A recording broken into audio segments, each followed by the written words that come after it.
هم جستودی هم جدر و رضا رسول حاج عمر سروکی لقی هولری کتیا هنرده و هوردکارین کردستان او رضا حازم جاسم ریوبری گشتی کمپانیه که آنینا آمرین گرم کرنه که حاج رسول تو بخیرات سپاس با آمده بونده از دست پیک جکاک حازم دست پیک کم اول در و یبزانین اوچت بیجل سروی بازاره هندک پرس هبون گریدایوان که حازم سپاس با آمده بونه و در راپورت افکار محمد یک جفروشیاران ما بهیز بحثوای که ذکر که نرخکان زو بلنده به لگال برزبونای پلاکانی گرمه ایوه که یکی لکمپانیکانی تایبتن باو بواره ایوه لسر ام قصه یک لفروشارکان چی دارن چون که لایکی دیکه حالاتیان هبو گلاییان لنرخ دکرد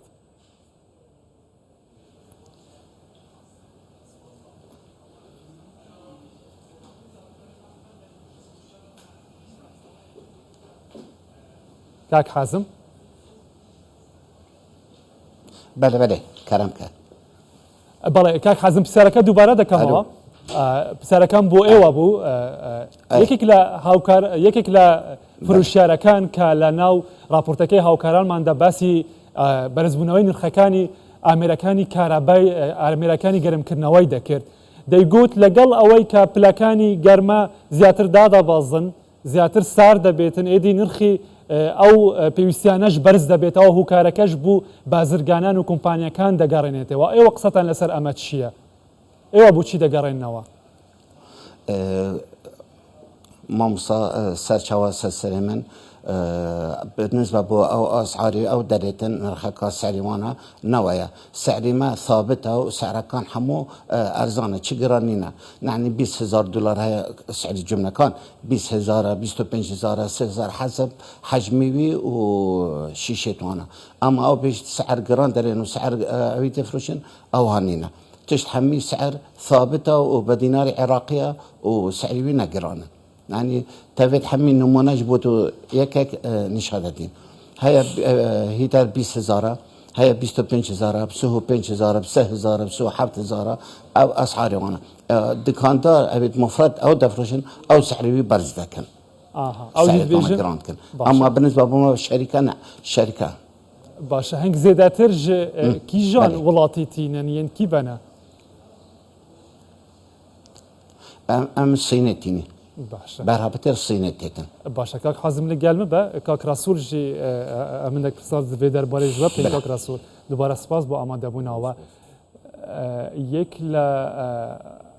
کمپانیا کان کاک حازم باسی کرد له چینا و او ما دانا هاورده دکن او پیوستیانا هاورده دکن زیاتر اگر بین سر آمارکان لا ایوه لکام ولاتاین دیکا و هاورده دکرد زیاتر پش با کام آمریکان دبستین چند کمپانیا تایبەتمەند من هەیە بەو بوارە لە هەرێمی کوردستان بەڵێ سەرەتا سوپاس بۆ بانگهێشتنە ئێمە گەر دراسەی پۆلێنی ئەو بوارە بکەین لەسەر گەرمکەرەوەکان گەرمکەرەوەکان سێ جۆر گەرمکەرەوە هەیە کە کارەباییە نەوتیە غازیە کە ئەو سێ جۆرەش پێویستی هەموو گەرمکەرەوەکان دابین دەکات زیاتر ئەو کاڵانێک کە دابین دەکرێن لە وڵاتی سینە لە تورکیا ئەو دوانە بە دەرەزەی یەکەم دێن و لە هەمان کاتیشدا لە یابانیشەوە ئەو کاڵای گەرمکەرەوە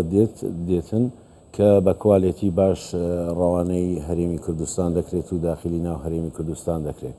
لەسەر ئاستی کۆمپانیایەکان ئەگەر قسەی لەسەر بکەین زۆرێک لە کۆمپانیاکان ئێمە لەو بوارانەدا کار دەکەن و خۆشبەختانە کۆمپانیاکانیشمان لە ئاستێکی زۆر باشدان بۆ بەهێزکردنی کاڵاکانیان لە ئێستادا لە ڕووی کوالێتیەوە بیر لە کوالێتیەکانیان دەکەنەوە و بتوانن بە شێوازێکی گونجاو ئەو کاڵانە بە نرخێکی گونجاو بیگەێنە دەستی هاوڵاتیان باشە هەنگ فۆکۆسەخوا سەر ئەوێ دکن بزانی ژنێزیک بە ئەوێت کوتینن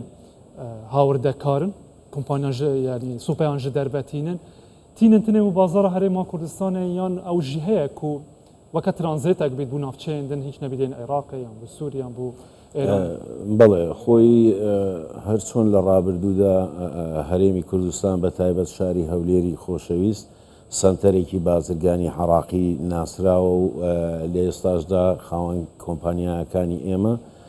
بە هێز و ئاستێکی بەهێزەوە کارەکانیان دەکەن و چالاکیەکانیان ئەنجام دەدەن بۆەوەی بتوانن هەر لەو پێگەی خۆیدا بمێنێتەوە. بەڵێ بێگومان هەموو ئەو کۆمپانیانە کە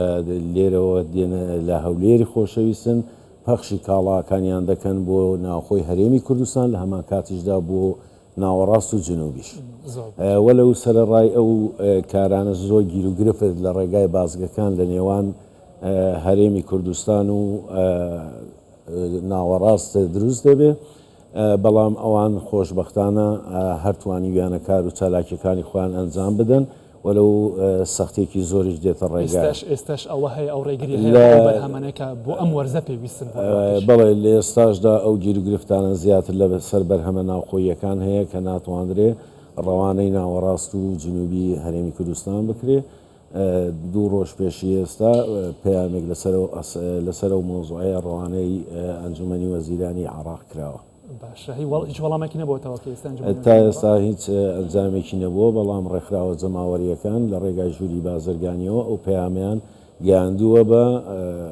ئەنجومەنی وەزیران. دەگەڕێمەوە لات کاک ڕەسوول چمە لای کاک حازم. کاک حازم کاک ڕەسوول بەحسایەک جوان ڕێگریان کرد و لە دکەبە پێشیا کۆمپانیان پێشیا هاوردەکاران دە هەمان دەمێ دەکۆن بەرهەمان ji دەربەتینن بەلکی دشینن بۆ بازارن عێراقیژی کۆمپانیا وا یەک جوانە دشینن بازارن عێراقیژی ئەگەر دشینن ڕێگری هەبووە لە پێشیا بەرهەمێن واژی ئەمتینین بۆ عێراقی هەمیان تەوزیعکردن بەسرا بکرەرفاو حتا تو بگەهێزاخۆ کوردستانی هەمیجی ئەم فرۆشین و تەوزیعکرد شەریکامە موجودە. وبوتا سر إضاحة كبيجم أف تشتد جرم أنت هيتر يعني هند عسلية وباقجة وسردو أمبيرا شولت كنهم يعني تنبينا هندك بيجن تا والله كهرباء ما كهرباء نا يد ما أمتيننا سردو أمبيرا شو مواطنة 4 أمبيرا مالي هبد هيتر أخو كامل شيء 4 شيشة 6 شيشة سردو أمبيرا هاكو ديت قالك أمبيرا كي بده شولي إك شيشة سرنيف أمبيري يعني ما وصل إينا خلك ما بيش جيانا خوب ربابي تازه وسعري ولا شيء تواوا. باشا كاك حازم دامت شكي وها باشتين تقول أم تشينين بازار عراقي جي أثناء جشموي برسفي بزانم برهمين واجي دمهان دشينن لخالن بشكنينه للسيطريان يندنا برا باجارن هريما كردستان وعراق ده هي هيج ريجري هب وابو برهمين وا ريجريك دوزان كيف سيداي مانا يا مثل أو جمرك دينان أو بشكل إزعاجات كان بس ما جبله هندي وقت بومش جنوبي تيت ما مخزن هنا عمبارت ما البصرة ما هنا ما النجف هنا ما بغداد هنا أمزاني مشكلة شبنا أمرير والدكين مباشر واندر كام توزيع كان بمنطقة جنوبي ووسط وكردستاني مع مخزن هنا داش مشكلة بومش هنا بن منطقة جنوبية مثل البصرة والناصرية وعمارة. باشا كاك حازم تا بحثا خالا بشكلينه يا موصل كر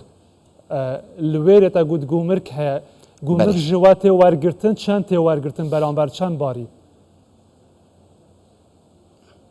بخدي حسب باري يعني بين بونمونه كشفتونا او تاجري بخد من بمعنى بريكن نو عندك بيجن 4 ورقه 5 ورقه او الويرد سن اجا كاب تشي شكل تصينن خوايه تصينن ريكدن لكن كا تشي شكله ام تتخرب شنو اي سرما ام فيريدون بس ديما وبشكل كركيك يجي وانوجا مشكله هي بس ايش سيطره او نكنا بس اوج ازعاجات كان بس يا كردستان هنا توا كردستان شباب شدو بيدرسه بس منطقه جنوبي وقتها مش مخزن تويد بصره باركين بو جنوبي تشوندركا سيطره اشغال كدنينا بس أبدو محافظة هنية عراقي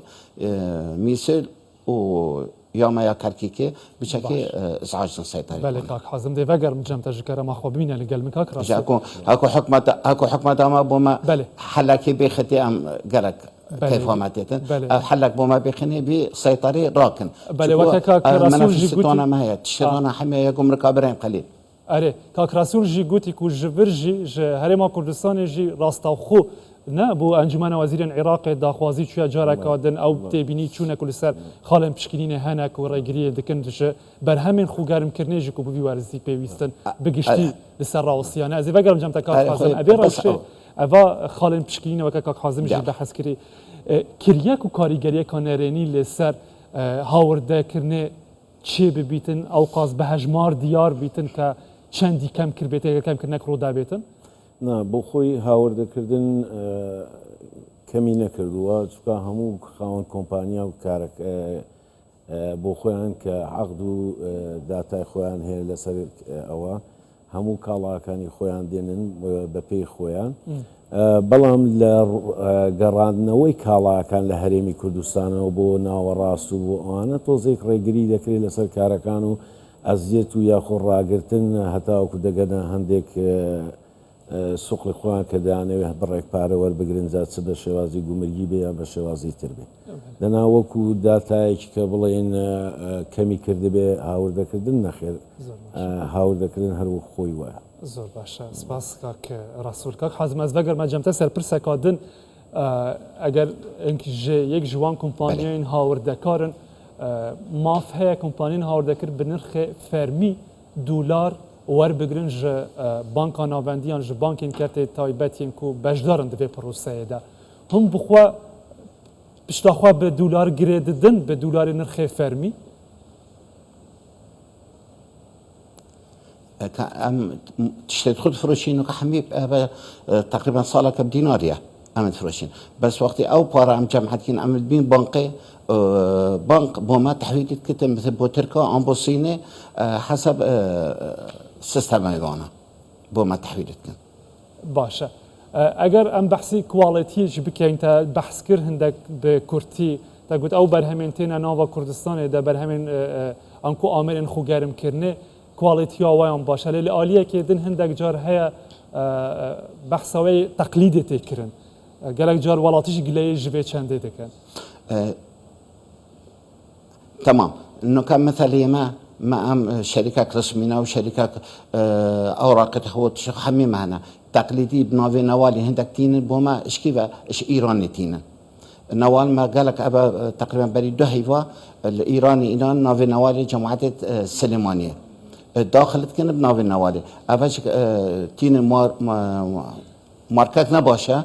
سمعتها نوالا ما خرابت كان ويا ماج موجودة مطابقة بكنا بينما وانا صحكا يما شوانا ويوانا شوانا ايش ناحية حرارة ايش ناحية امان ايش ناحية حمي تشتيمة او جماعتي هنا التجارة تشنش ايراني تينن بناوي نوالي تينن او بشكل ضرري الجهين ما باشا او جيت من حكمة تاما مع على جواب يمكن باشا سپاس کاک حەزم کاک ڕەسوول هیچ ڕێگریەک هەیە بوان کۆمپانیên یان کارکردن لەگەل وان هەیە یان پێدانا ڕێنمایان لەگەل وان کۆمپانیا هەنە و دەربێ ڕێنمایان کار بکەن بۆ نمونە بەرهەمێکی بینتە ئێرە بۆ بازارên کوردستانê yê teqlîd bîtin di heman demê de kompanya rastgû ya ku muessesê wê reîsiye gileyiyan bike ji bilî welatê bixwe ji ku gileyan ji berhemên teqlîdî bikin بەڵێ خۆی ئەو کۆمپانیانە کە لەسەر ئاسی تەقلید کار دەکەن ئەوانە ڕێژەی کەمن ناتوانریم بڵێن ڕێژەیەکی زۆرە لە هەمان کاتیشدا بە پێی یاسا دەتوانن داکۆکی لە مافەکانی خۆیان بکەن ئەوانێک کە خاوەنی چ وەکالەتی بیانی بن یاخود خاوەنی بڕاندی تایبەتی خۆیان بێ ئەوەش لە ڕێگە ئەو بڕاندانە کە تەسجیل دەکرێن لە وەزارەتی بازرگانی یاخود بەڕێوەبەراتی بازرگانیەوە دەتوانن لە ڕووی یاساییەوە ئەوانە داکۆکی لە مافەکانی خۆیان کەن لە بەرامبەر ئەوانەی کە تەقلیدی کاڵاکانی ئەوانیان کردووە بەو شێوازە دەتوانن بگەنە نەتیجەیەک لەسەر ئاستی ئەوەی کە سنووری کارەکانی خۆیان بپارێزن چ وەکو بڕاند بێ یاخود وەکو ئەو وەکالەیە کە پێیاندراوە لە وڵاتی دەرەوە لەنا ئەو نەتیجەیە هەیە دەتوانرین بڵێن مەسەرەن هەر لە بواری گەرمکەرەوەدا سۆبە هەیە بڕاندی یابانیە لە چینەوە دروست دەکرێت و دەهێنرێ بە هەمانە شێواز زۆر سپاس کاک ڕەسوول حاجی عومەر سەرۆکی لقی هەولێری یەکەتیە هاوردە هونەردەکاران سپاس بە ئامادەبوونەوە هەروە سپاس بوتەژی کاک حازم جاسم ڕێوەبەرێ گشتیە یەک ژە کۆمپانیایان هاوردەکردنا کەلوپەلین خۆ گەرمکردنی کو ژە هەولێرێ لە گەلمە بۆی سپاس بە ئامادەبوونەوە هەمان دوو نەبن